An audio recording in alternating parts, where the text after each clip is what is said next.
We should reach out to them and ask them if they'll pass out some flyers. Long time ago.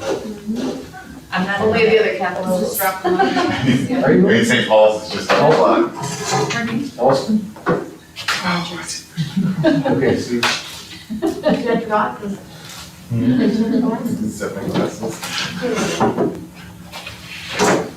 All right, I think Lori's gonna come, they have 8th grade night, so I think she's coming after, so we'll just go ahead and get started. Her basketball. She says Okay, so I'll call the meeting to order at 6:37. Lisa Gonzalez present. Sam Clark, Miley Tucker present. Ryan Jofflemere present. Kelly Hunt Vanderway present. Randall Wilkins present. Jessica Lynch present. Tiana, could you do question and vision? Yes. Discovery, our vision. So Discovery is a school community that nurtures the idea of how to think, not what to think.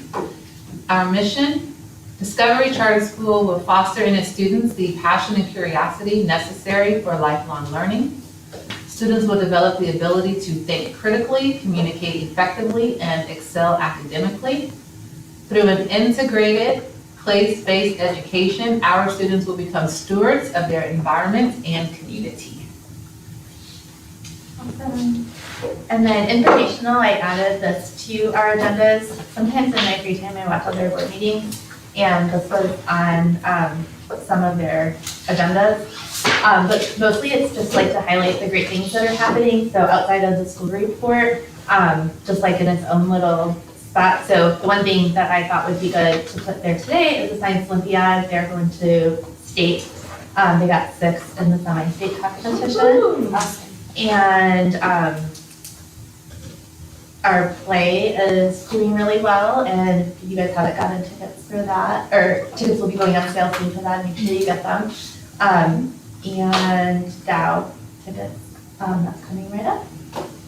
So did anyone else have anything that would be fun to? Okay, for next time. And we've been invited to state every year we've done Science Olympiad. Wow. So there was the 2 years, I think, where they didn't hold it because of COVID. And this year's state is actually at PNW. Oh, okay. So over the years, it's been at IU Bloomington, which is a drive, and then Purdue, but this year's at PNW. That's awesome for us, terrible for people way down. Yeah. Yeah. Financial report? Okay, so overall, we have a cash increase this period. We received the second half of the Charter Innovation Grant. Month to date, we are showing a loss of 5,000 approximately, and that's due to the same things that we talked about last time, the increase in supplies with the higher EDM, a lot of development expenses also going into that. Year to date, we are looking at a loss of 26,000 so far. We're looking into ways to maybe capitalize some more of those barn development expenditures so we can break even at the year end, and Alan's gonna go into that a little bit. So that's where we are. A couple other notes. The board fund has been created to keep track of Dow. So far, we have about 5,000 net in there. So, and then I'm looking at a stack of more Dow sponsorships right now. So, and then unless if you wanted me to send you that monthly or whatever it is to keep track of, I can do that. Thank you. And then we also have this, basically I'm doing the same thing with a detailed budget to actual comparison each month, so I'll also get that over to you to look at the details. Anything else here? Yeah, so I thought I'd take a few minutes just to review our longer-term financial planning requirements and needs, probably double as the finance committee segment for tonight. But, so here we are, through 7 months, we have a loss of $26,000. Significantly more income in this year, but Lisa, your financial blurb there captures it well. We're quite a bit over budget on expenses, mostly due to our increased enrollment, which also was the biggest reason for our increase in revenue. So I'd like to take a few minutes just to review again why I think it's important to have a surplus every year. So we have 5 months to really try to break even here, which we'll be watching closely. We have a detailed budget variance report now we'll do every month. We'll discuss with Ernesto. We won't bore you with it, that's for sure. But so again, at July 1st of 2026 or January 1st of 2026, I'm not quite sure, our bond matures. I mean, it changes to from an interest-only bond to principal and interest. And at the same time, our second loan on our balance sheet in the state of Indiana is paid up in full. That was a 1-year, fully amortizing 1% loan of $1,175,000. That'll be paid off. And the underwriters of our large bond deck kindly gave us a break by letting us pay interest only for the first 10 years of our large bonds. So, in 2026, our debt service, if we do nothing, will go up by $12,000 a month.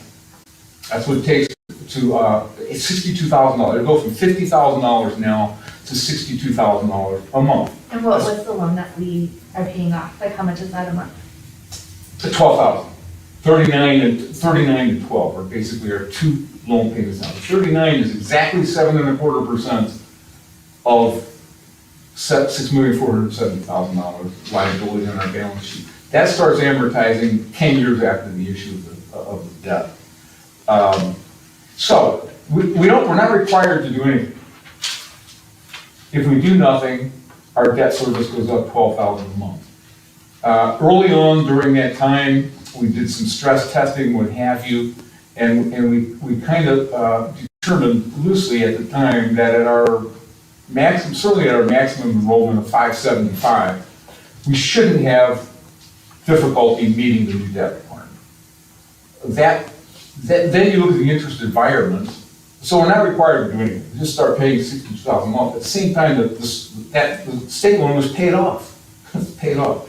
So our current debt service would go down from $51,000, something like that, $50,000, down to $39. 39 goes from 39, which is interest only, to 62, which is what principal amortization does. So, and it's so interesting and ironic that the last 10 years have been basically a zero interest environment, and our fortunate bondholders are getting 7.25% tax-free. So these bonds are sitting in some Nuveen bond fund somewhere with very happy owners, because we've been meticulous in paying, and but we haven't paid anything back yet. We're only paying interest. So ironically, so we have no chance of refi. So our goal has always been to, at this 10-year period, which is coming up in 3.5 years, to look at refinancing. Especially since in a zero interest rate environment, 7.25% is outrageous. Well, guess what? If we were to refinance now, we probably have to pay 10%. So our goals have changed. Our strategy has changed. It may change yet in 3.5 years. But so that's really the Finance Committee long-term outlook is, do we have a chance to refinance part of it? Maybe we can stretch out part of it. By the way, the $6.47 million loan in 26 amortizes over 20 years. Maybe we can finance part of it and stretch it out to 25 or 30 years and then need some debt service that way. So ironically here, we're now almost at our capacity for students, which seemed unattainable at the time. It's a beautiful thing, really. And so we have to make sure we can accommodate, as we approach this deadline, a greater debt service. We don't have to do anything. But it's important that we not have losses to show a lender. And that's why, it's important that we try to break even. We had a loss a couple years ago during COVID, and we had early losses of 6 digits once we closed on the bond, which was 6.5 years ago. That was July 1st of, December 31st of 15. January 1st of 16 is when we were new owners of everything you see. And so those first couple of years with the depreciation on all that property and the interest on our debt, we had losses. But so that's where we're at. So that's why I think it's important that we not show losses in the next years that we have to entertain this possibility of a refinance. Current interest rate environment, probably been good. Not to mention the fact that we need about $10 million appraisal to take up, 6.5 million of debt at 7.25%. So that's where we're at, and that's basically the finance committee report in Suzanne's absence. What happened, and maybe we talked about this, and I just can't remember, but the payroll tax thing, the ERTC. Yeah, the ERTC is still out there. We expect to get it. It's a big number, and the fact that we haven't gotten it yet is a bit of a mystery, but our consultant on that thinks it's a certainty. I do too. I'm less optimistic when I hear radio and TV ads constantly about 26,000 per employee that you can get by doing this. Well, that's raises red flags immediately, because many people are applying who are probably not qualified. And we just got done discussing the fact that of our, probably many of our clients who apply through our facilitator, only one out of probably 12 has gotten anything. This is probably a year ago, in the last year. Right, even after having that. Yes, and our clients sometimes did it with other providers, and they haven't really gotten anything. Yeah, Cliff may, shared with me that what he's seen on his end is some of the lower dollar amounts are being paid and not the higher dollar amounts are. So the one organization that we know has seen it is significantly less than what we are expecting. And so perhaps that could be a factor as well. But Cliff does still feel confident that it should be coming in time. He said just keep an eye on the mail, because you'll get the mailing first. So as of right now, there's nothing we can do. He said, wait a little bit longer, then he'll follow up if need be to send more additional information, just kind of put it back at the top of their radar, but still just a waiting game. And then we sent a reminder, some correspondence to the IRS, and they sent us a notice that they reached out to the IRS, and then they said that as of 2021, there was a backlog of 6 million 1040s and a backlog of the amended 941s, and to expect 180 to 210 days before they submitted the amended. So it's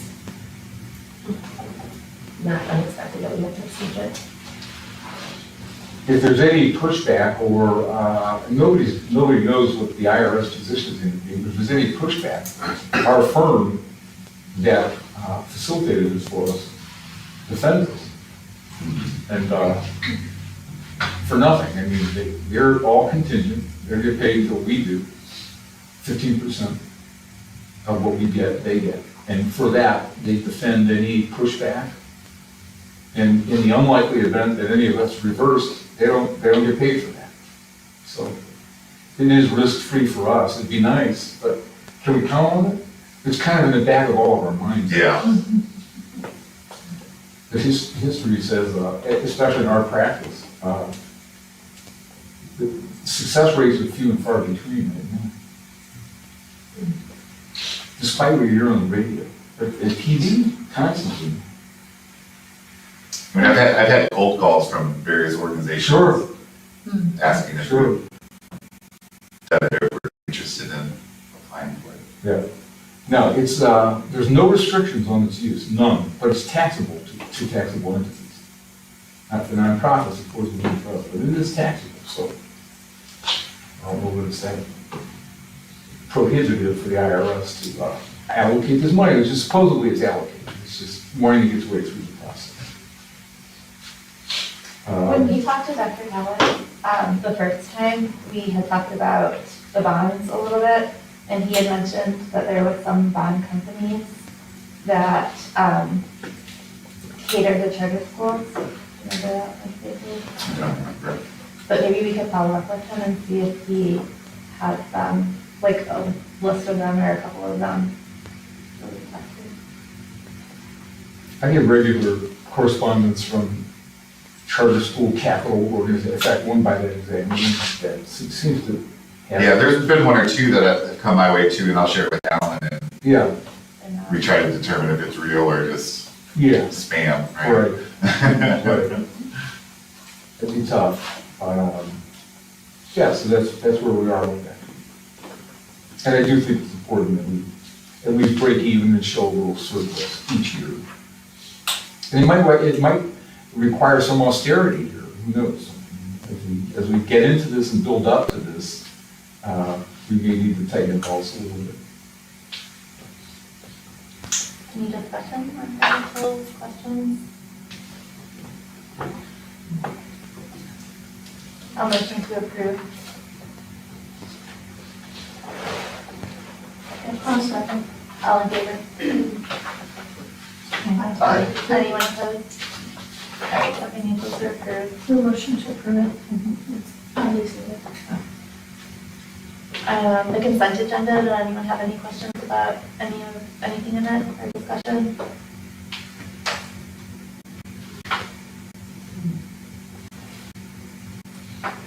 I'll motion to approve the consent agenda. I'll second. All in favor? Aye. Anyone opposed? All right. Consent agenda is approved.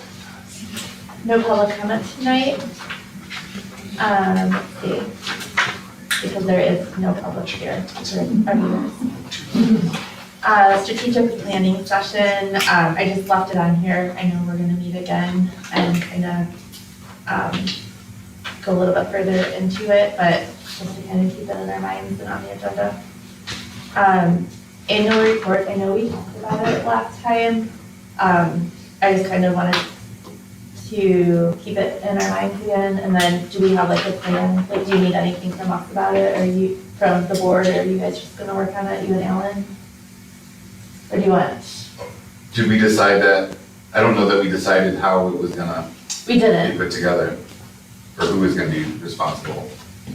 I think we talked about it, but I don't know that we settled on anything. okay. Well, we could, so I guess like what the financial part of it will come from you guys. Yeah. And then, maybe a couple of us can get together with our Nestor and we can figure out exactly what we want in it. Anybody want to volunteer? Yeah.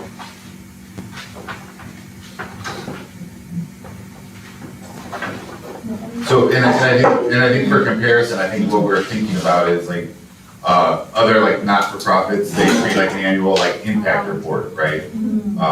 Kind of highlighting the year, and so I think that's really another way to think about this, instead of maybe the annual, maybe if the word annual report is kind of skewed, maybe it's an impact report, end of year Sort of like- impact report too. What we do here, but like on a grander scale. Just highlighting like all of our, yeah. So when I used to work with the credit union, I would have to prepare the financial section for the annual report, and then the CEO of the credit union would basically write a letter, and then the board president would write a letter, just kind of a year from their perspective, and then it would just be paired with the year financial review, and then passed, like distributed, would like bind it in one of those like black binding. I'm thinking more pretty.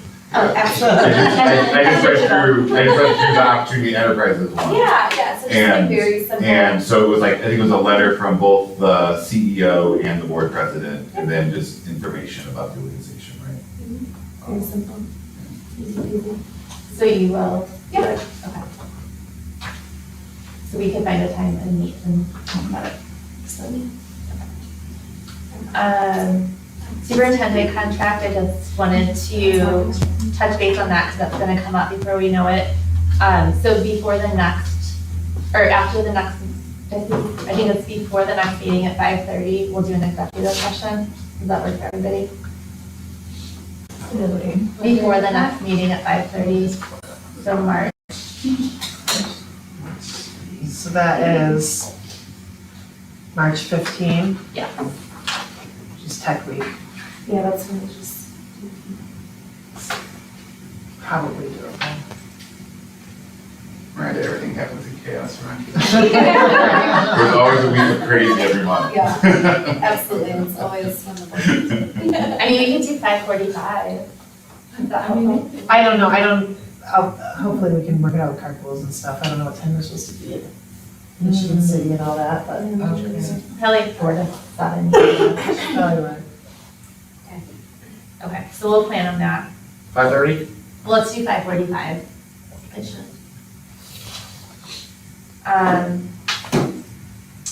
And then the board self-assessment, I sent you guys that information in the email that had a board self-assessment that, it was from the charter board.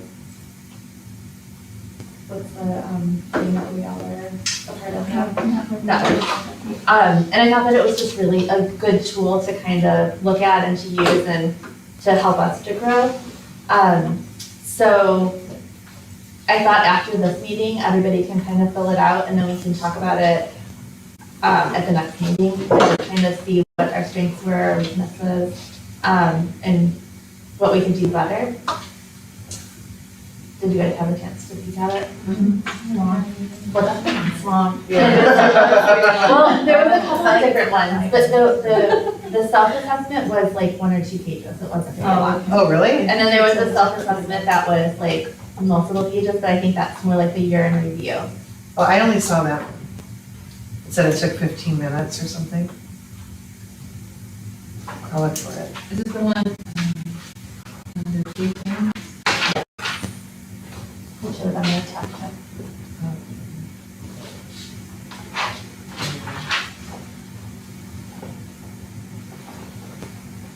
So the plan is if we could just fill it out for the next meeting, based on this meeting, and then we could talk about it a little bit more in depth at that meeting. All good? And then the climate survey, did you have a chance to? Yeah, so Dr. Halleck actually reached out to me, Monday. I think that means he's back from Hawaii. And I reached out to him today, left him a voicemail. But if you recall, he is doing that interim superintendent for the rest of the year. So I know he told us that he was doing, like 3 days a week there. So I left him a voicemail, told him to call me back whenever. But he said he'd definitely be interested in helping us with the climate survey. And I think the way he ended it, the voicemail to me was to get him on the calendar. But I also want to talk to him anyways because we haven't seen an invoice from him yet. So I want to make sure he's paid as well. Since we did appreciate him and do want to continue working with him, so I want to make sure he's taken care of. He was very interesting to talk to. I want another coffee. So yeah, currently we're playing phone tag, but yeah, we'll get that scheduled for this year. Are you thinking like after spring break? Yeah, I think so. I think it'd be a lot to try to squeeze in. Like, we need to get a better understanding from him, what it exactly looks like and how much time he will need. It's hard, it almost sounds like he wants to speak to every staff member when he was talking about it with us. So we'll need to make sure we provide plenty of opportunity for that. Okay. Sounds good. And then policies from strategic planning he had kind of mentioned how we should always be reviewing the policies and making sure that they're up to date on our website and not just like in our handbook. So I thought the policy committee should probably meet sooner, like at least maybe schedule like where we're meeting once a month to kind of just look at that stuff and make sure that we have what we should have on the website instead of just waiting until like we need to update a policy kind of thing. Sure. So we can talk about what would be like a good standing meeting time. I feel like your schedule is the hardest. Yeah, I mean, early mornings or early or late, really, it's the middle of the day is what the problem is. But I'm happy to be here super early or Is there like a day that works better? not any particular day, no. But I mean, once we make a standing meeting, I can have it blocked off Okay. and I'll be able to schedule around that Sounds for good. myself, yeah. So we'll figure out a standing meeting day and get that on the calendar. And then start that in March. Yeah. All right, and then the revised vision statement for approval. Did anybody have any other comments on it, discussion?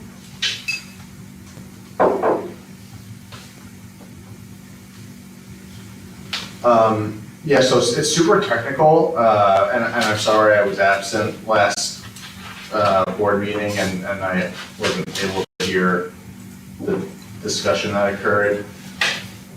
In reading the working revision, I feel like there needs to be a second pause between, what to think, one child and then one child at a time.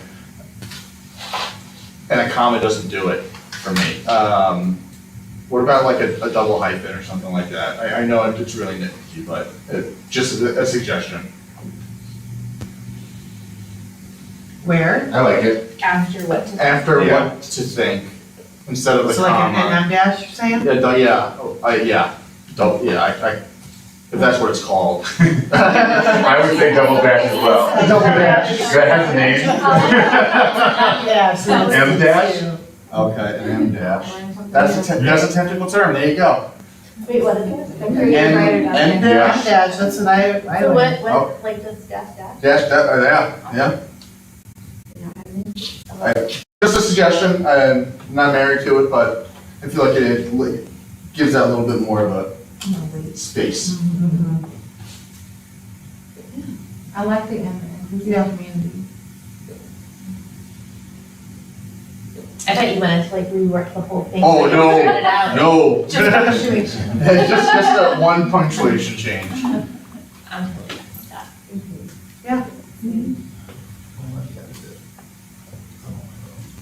I did. You edited it. Yeah. Okay, so. Cool. An inclusive community that nurtures how to think, not what to think, and that one child at a time. Does someone want a motion to approve? Motion to approve. All in favor of the revised vision statement? Aye. Anyone opposed? All right, the revised vision statement with the punctuation change has been approved. Lunch service.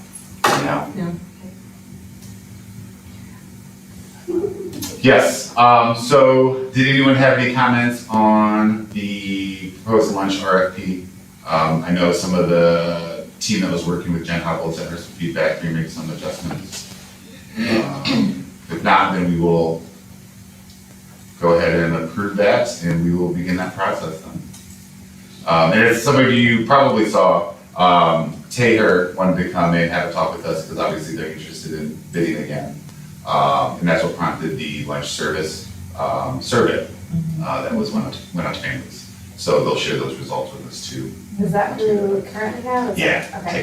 Taylor. Who, is it the same company who did like the rainbow, I keep hearing about this like rainbow food something or, The rainbow bar? yeah, Rainbow Bar. what was that? That's just the fresh fruit Oh, that's made and vegetables that is available on. Every day. Yeah. Okay. It had went away during COVID, but Okay. yeah. So you don't need the approval for that, right? I think probably good practice. Okay, so, I'm curious on the RFP, is this similar to the one that, did we make changes to like our requirements to this one versus Yeah, the initial? We made some slight changes to it, yes. Oh, more. so. Yeah, some of, that document itself is pretty stock and we have to select the box that applies to us. Okay, But there's one page that lists some of the criteria. is the one like all lunches must be nut-free? Yes, So yeah, so those that's the are part ones that we made- were able to add our own piece to. Okay. And then we did address kind of the lunch tray situation with Jason as well.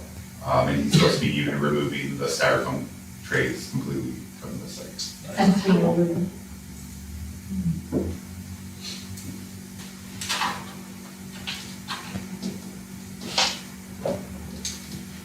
Any other questions?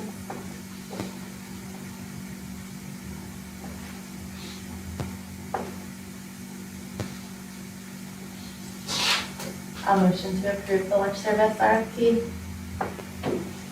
A second. All in favor? Anyone opposed? All right, so lunch service RFP is approved. Sexual harassment policy, any questions or discussion after you guys looked it over? And we did hear back from the insurance carrier, and so they're fine with the document as a whole to fulfill their requirements. For both of them? The conflict resolution, did The they do that conflict too? resolution Oh, okay, that's, Doesn't apply to the insurance question.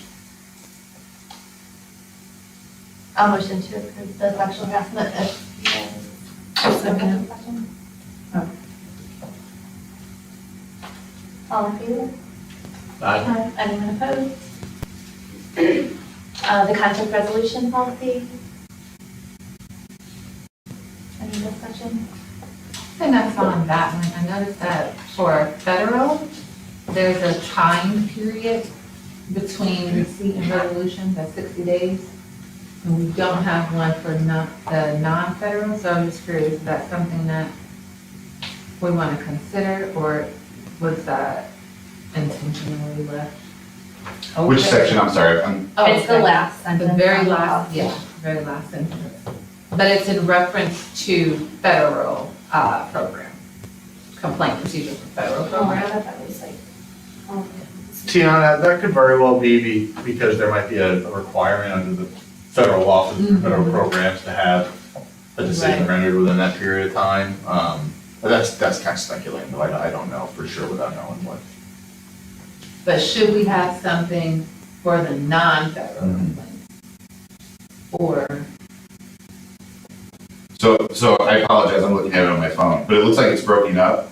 So I guess it could be interpreted that that's just referring to any complaints. that's.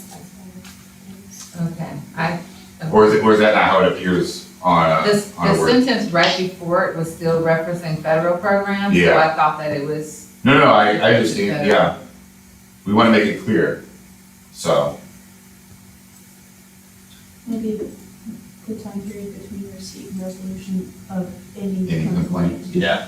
Shall not exceed. That makes it bad. Yeah. That helps. Or just add that whole last sentence to, under the, Well, I don't know if we need to have it twice. We don't want to make it too long. I just feel like this whole last part is about only the Mhm. federal, like Tiana's saying, like, and then to have just that sentence about both of them is kind of confusing. Or just maybe give it its own headline.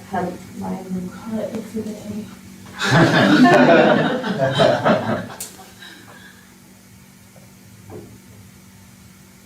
I guess that sentence, you could delete it and put it right after the last sentence in the previous section, talking about the board's decision on the matter will be final, saying, the board will, or any deadline or any resolution, will be within 60 days.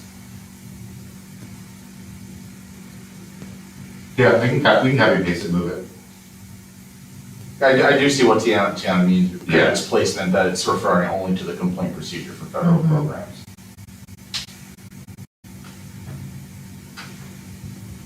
Yeah, I can move that up there, or copy it up there as well.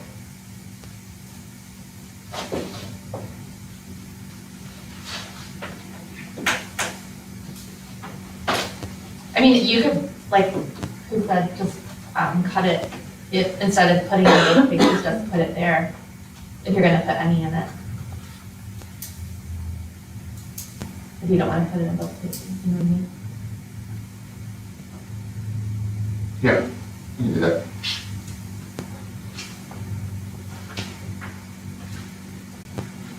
Thanks, Tim. Any other good questions? Anybody want a motion to approve? I move a motion to approve. Second. All in favor? Aye. All right, the conflict resolution policy is approved. School report.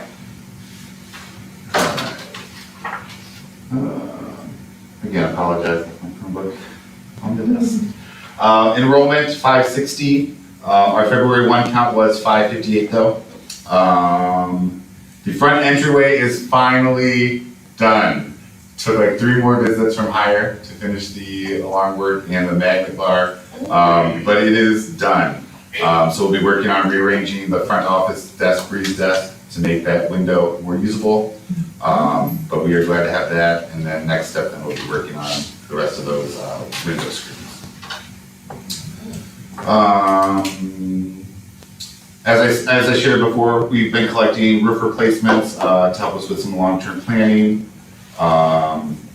Cleaning services, I will hopefully have those sent out to cleaning companies this week, asking them to send their quotes in prior to spring break, and then so we can discuss and explore the cleaning service option for the new school year. Something else that we've talked about is exploring whether it isn't possibly in our best interest to just hire our own staff to come in at night and clean. So we need to look at that a little bit more closely and see what that might look like in terms of cost savings, but then also just being able to control the work quality. There's usually 2 of them in the building. Yeah. So what we talked about doing was actually, going through the process of what cleaning a room looks like, and then kind of do the math and figure out exactly what the hours would take, and how that would possibly benefit us. So we started exploring, as I shared last month, the LED light replacements, and so we did get a couple quotes for the inside lights too.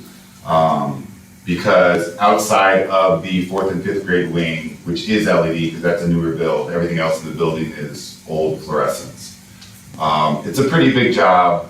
The NIPSCO rebate is somewhat small compared to the size of the job. But the thing that we'll need to consider going forward is kind of the cost savings per year. So some of the quick numbers that the NIPSCO rep shared with me on one of the quotes was looking at somewhere around a $10,000 to $12,000 a year cost savings on our NIPSCO bill by switching the rest of the building to LED. So while it could be a $50,000, $60,000, $70,000 job to replace all the LEDs, what you're going to see is $10,000 to $12,000 each year in cost savings.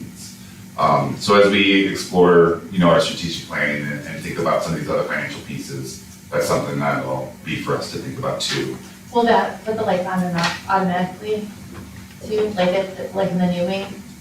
No, I mean, we could talk about adding timers or the sensor switches too, but again, that would be additional cost of hardware and labor.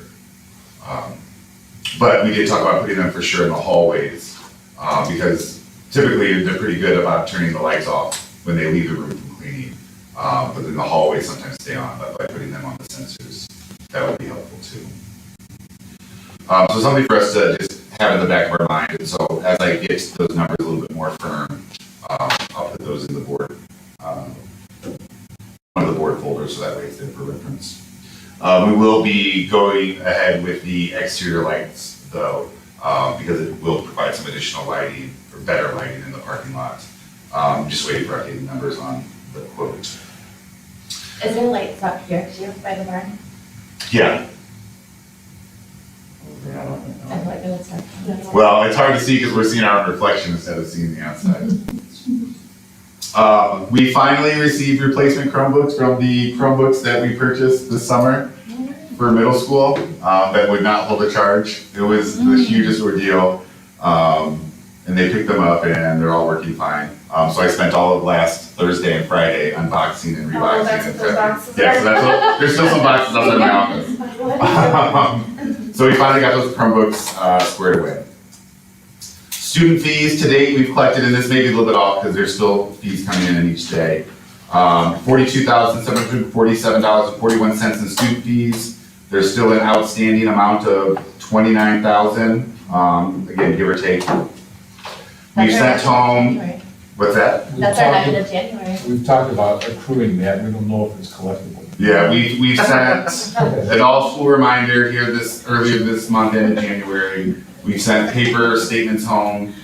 One thing, as a parent, I was wondering, did I I paid my fee? Mhm. How do I do that? Yeah, so you can log into Power School and hit click balance. Okay, As a Yeah. kindergarten mom, I didn't know this until I got the little nasty lip, not nasty lip. Like, I thought it was nasty, I'm like, shoot, I forgot. But. And then, so tomorrow I'll be sending emails, to the remaining 140.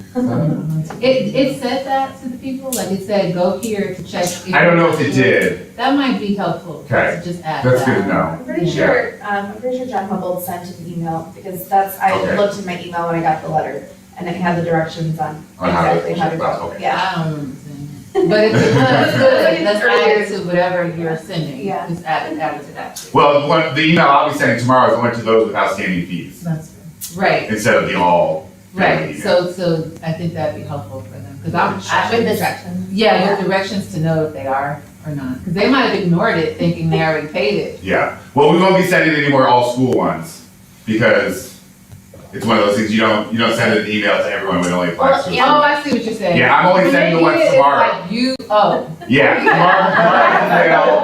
tomorrow's email is clarifying the importance of everyone paying their fees because we run a very tight budget. And they also And- got notes, like the families that didn't, We also did. got notes from individuals. Oh, Send that paper must be statements home. good, because I didn't get one. Good for you. Or it's in each other's backpack. Or that. It is not. The intent to return forms went live this week, so we're asking families to complete those by next Wednesday. So lots of virtual legislative sessions have been happening. As I mentioned in my email earlier today, I sent in one yesterday where they're talking about the House bill that talks about property taxes. So we'll continue to wait and see how that plays out. So for those of you who are curious, they do stream all the General Assembly sessions. So, I mean, Deb always walks in and she's like, are you listening or are you talking? Because I always stream them during the day. So you just go to the Indiana General Assembly webpage. And I think education is meeting until next week. And then Mrs. Weller. Yes. community speak. Our two RTI, math and reading, just attended a STAR PD to kind of go and understand STAR reports, which STAR is a test that the students take 3 times a year, beginning, middle, and end. And we kind of use that data for RTI, and the teachers use it within the classroom for grouping and see which kids need what help, and it goes, and you can go and look up by standards. So there was many reports behind the scenes that were very confusing. So that's why they attended that PD. We have upcoming PD for middle school. We're sending Mrs. Bowman, Miss Allison, and Mr. Primus to, it is Valpo, I believe. They're holding it there, and it's for middle school, high school, teachers for management, culture, discipline, behavior, kind of a general, like other ideas to help with middle school. And since we know our middle school numbers are up, and of course our behavior is up, so we're hoping that they can come up with some good ideas. What's RTI stand for? I'm sorry. Oh my gosh. Response to instruction. Yes, right, why am I? Oh, So yeah. it's like people that are struggling, I think it's intervention, that are struggling in math and reading. So they are, the kids that score low, they get extra help, extra support. And we have a math and a reading, RTI specialist. Our SPED department, our SPED teachers, all 3 of them are doing dysgraphia PD and also autism. Because we have a new SPED teacher, brand new, and then Miss Beatty, who's been with us, and then Mrs. Rich that came from SELF, I believe. So it's just good review PD for them. Then next we move on to the data. We have the STAR data from winter, and I have the comparisons from at or above proficiency from fall to winter. And you can read through those. And I have the reading, and then the math is next. So math, the reading overall as a school went from 64 to 61, so it dropped a little bit. For math, it grew from 52% to 54. We still are seeing lower numbers in middle school. For reading too. I know. So I do have meetings set up with Ms. Allison, Ms. Bowman, and Ms. Underwood next week to kind of see where our gaps are. We are doing the math support, which is tutoring after school. We started that back up. We stopped over winter break, so we started that session back up.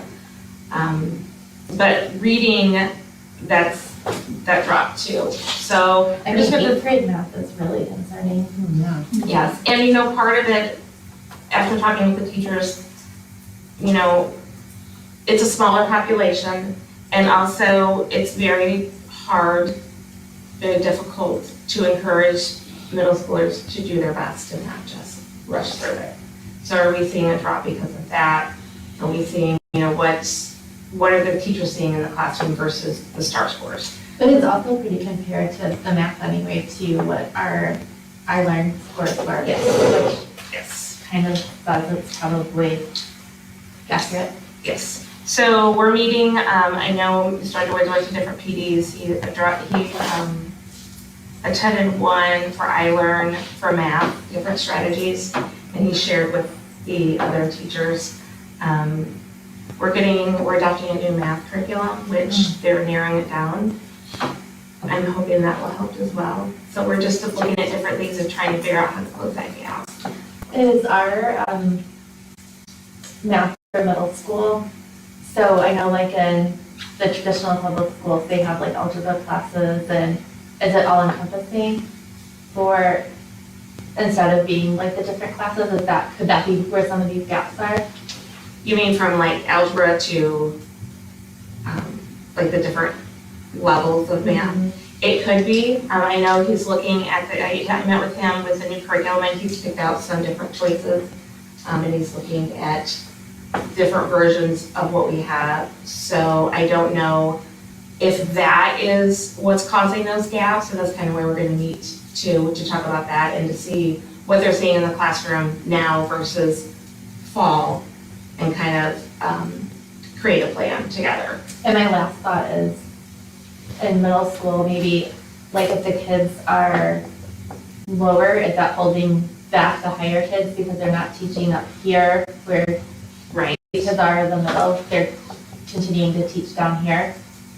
Like, is there some way to kind of bridge the gap? Bridge the gap, differentiate, and I know they do he does a really good job, and I think it's just trying to find, and I don't think it's one fix, I think it's gonna be multiple together to get it to fix, but that's a good idea.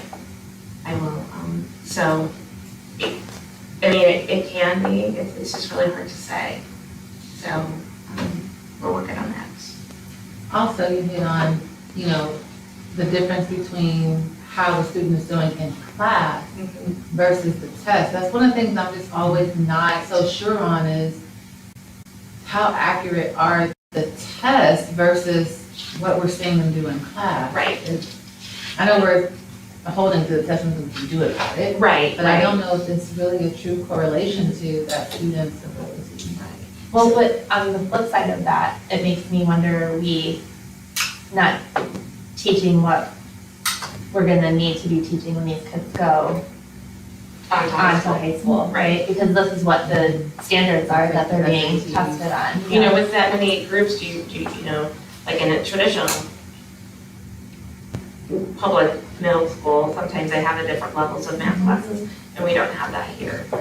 Yeah, and I mean, generally speaking to the math series that they're using, they'll phrase the test questions in the way that they're, you know, not just easy test questions, right? There's some critical thinking involved too. Absolutely, For the STAR testing.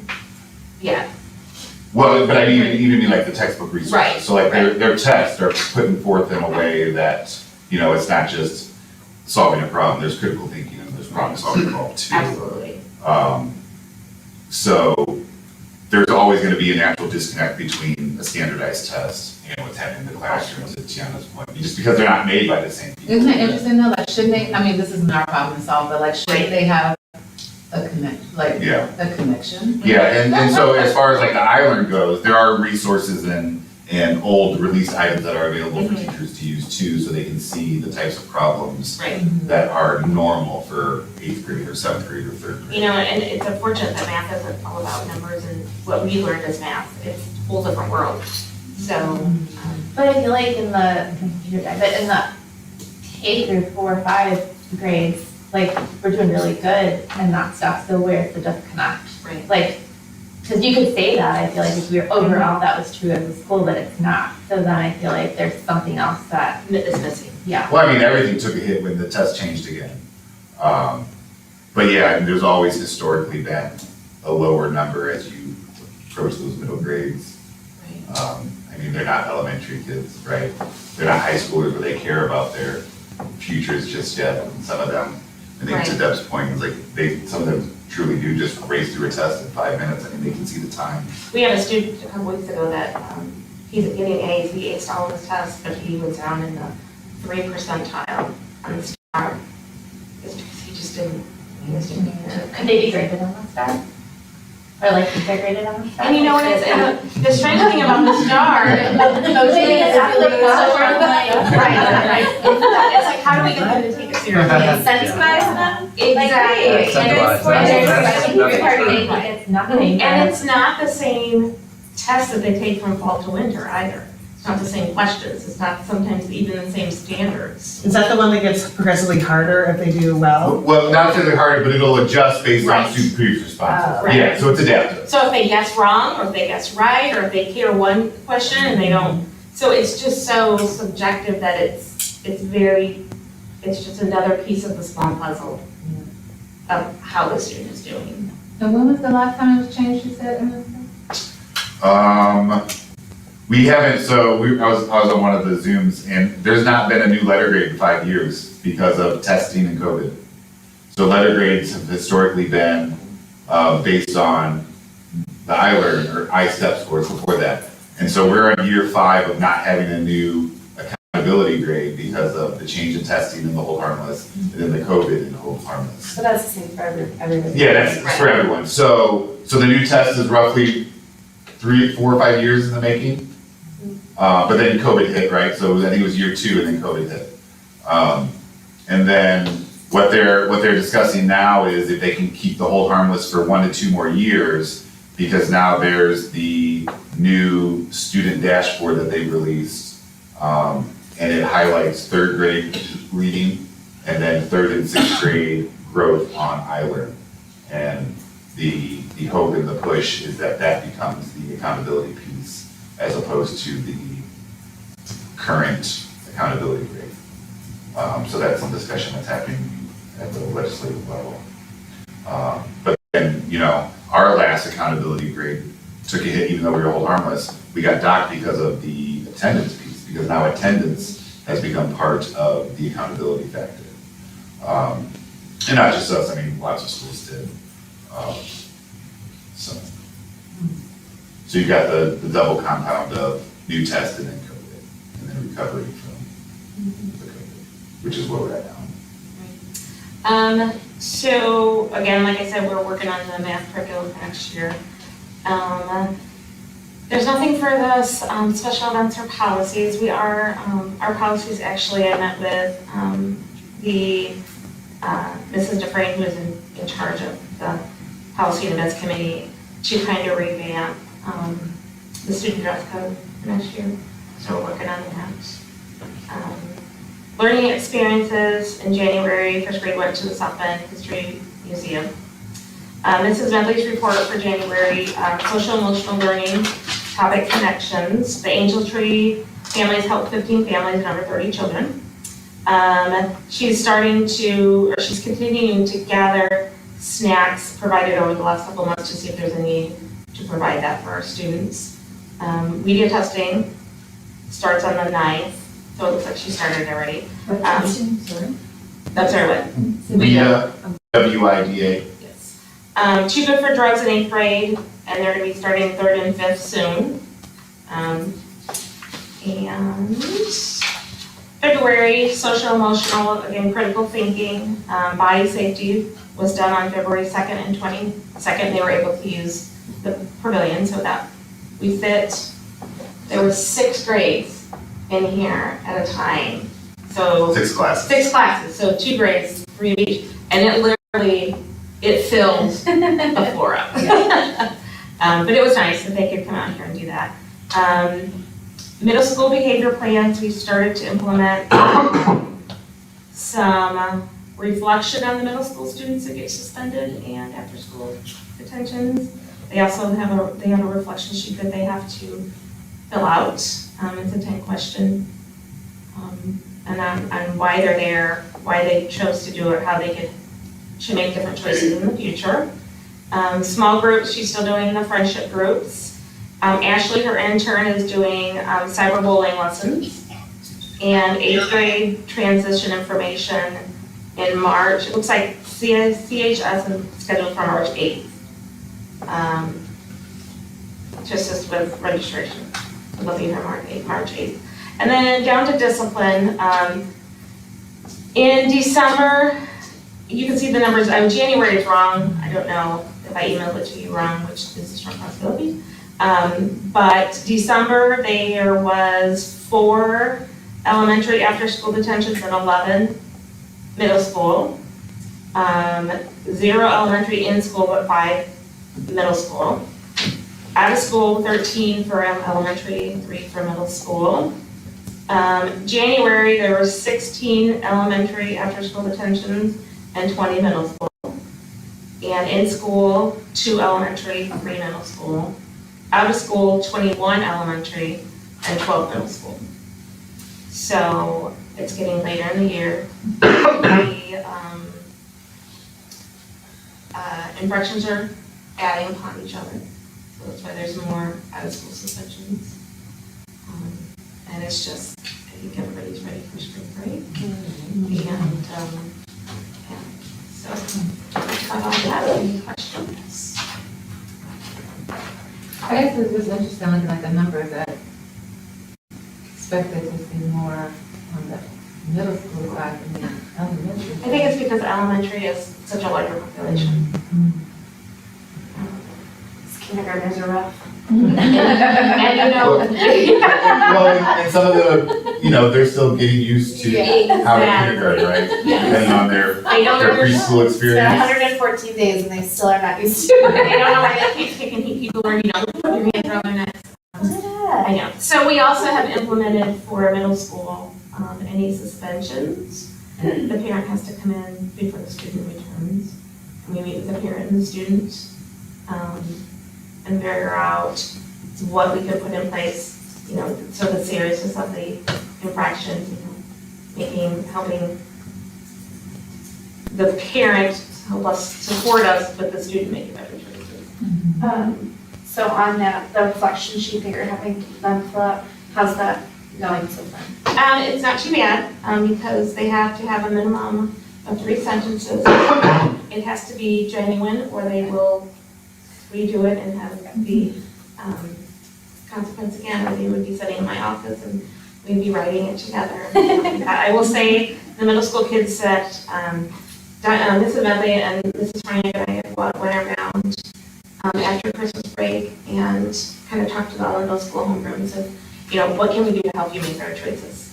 There are many adults, they're kids, we're here to help them.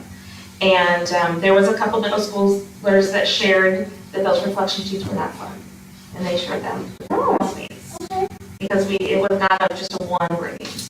Right. So, we're hoping, trying to steer, accountability and steer the middle schoolers and any of the students in making better choices and use it as a learning experience. I love that. What happens to the reflection sheets after they've written them out and discussed them with, We file them. so that they go in their file? Well, we have a separate file for the students in the office, and we've tossed around the idea of putting it in their permanent file or just keeping it in the file and just keeping it. You should make a reflection wall. I was just gonna say, you don't tape it in the middle school. You don't have to wear it or go to cyber class.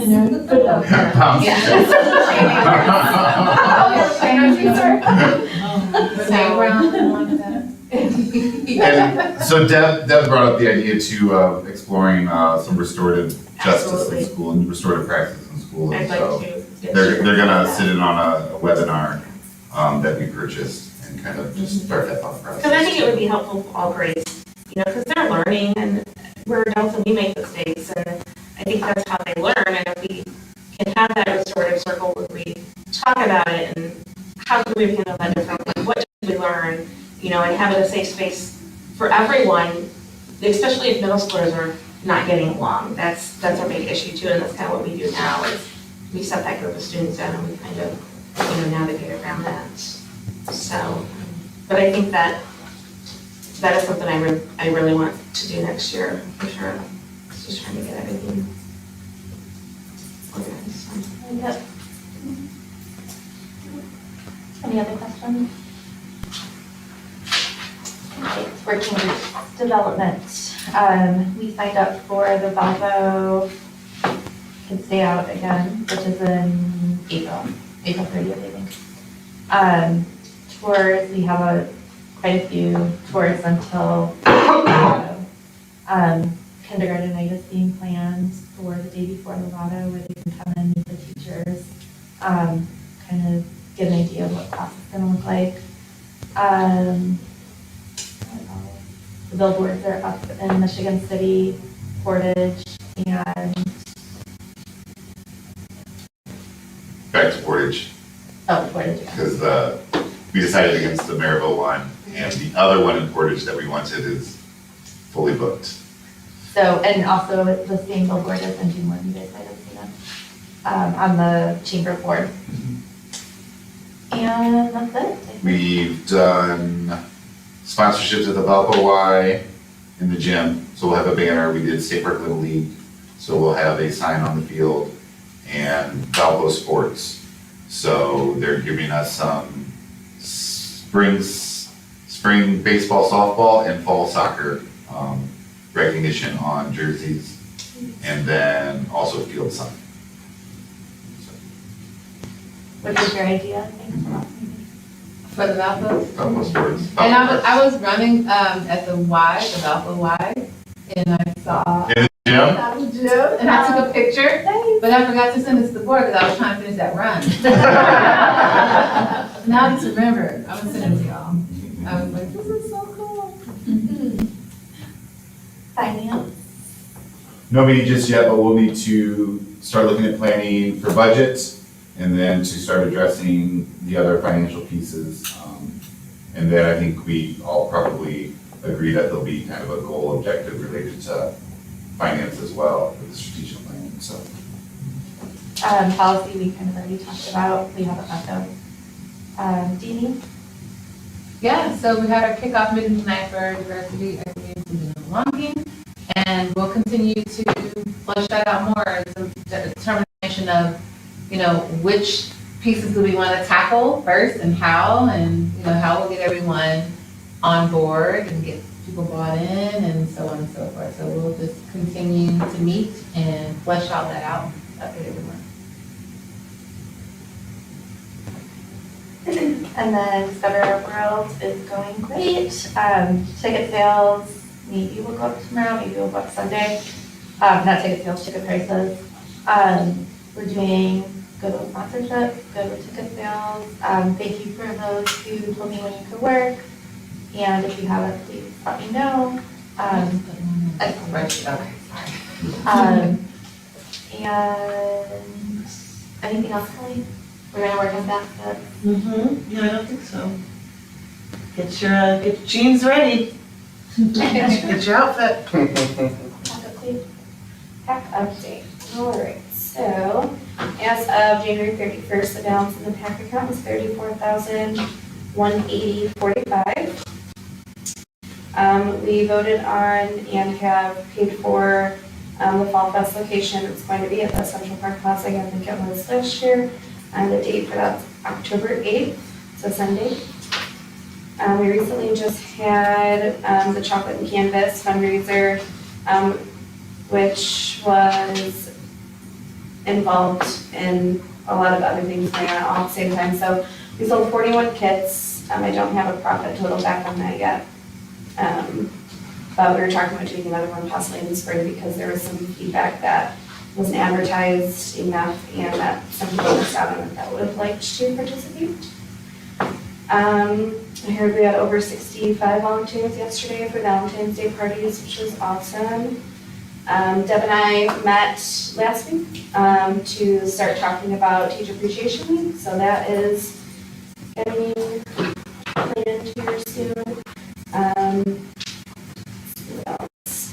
And we have our ice skating event coming up on March 5th in Marlboro.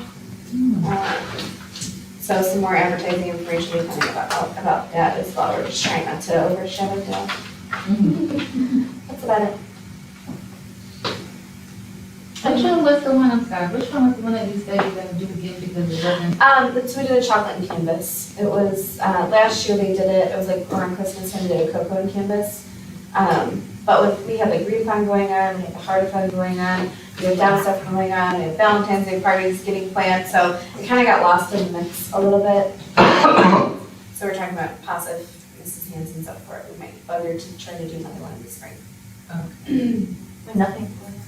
Yeah, I know it absolutely everything is over. Any other questions? All right, recognition. Just kind of what we were saying, I think of the teachers and the parents, these last 2-3 weeks, there's been a lot of like little things for everyone to remember and the teachers to deal with, so thank you for dealing with all the, I think there was student council things and Dow asks and hearts for hoops and so. All of the things. All the things, so thanks for hanging in there, parents and teachers. Yeah, I was gonna say the same thing. I mean, it's been a long second semester and we're only. Oh, yeah, too. And we haven't had a snow day. Oh. So, everyone's, so everyone's ready for the long weekend and then, spring break coming up. So I think everyone's done a good job coming back the second semester and Spring pushing break through. in a month. And breaking them up. Never had a snow day happen. I wanted to thank the sponsors and coaches, like the staff sponsors and coaches, because they have extremely long days and then are here late and go home and work on stuff like musical. I know how much time Stephen puts into everything, and the science Olympiad coaches, they put so much time into it and just going the extra mile to make sure that our kids have all of the extracurricular things that we have. And then Miranda, I wanted to recognize you because you've just jumped right in and done a great job with PAC and working to get everything organized and appreciated.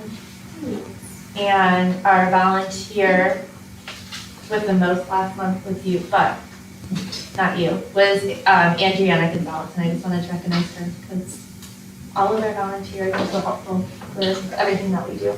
I stopped talking. I told her, I stopped talking. No, you were, but I just didn't give you credit. No, but we want those hours for the impact. Jack Hubble, usually like, did you sign in? I'm like, no, no, at least they call me out again. It's coming. Anything else? All right, meeting adjourned at 7:44.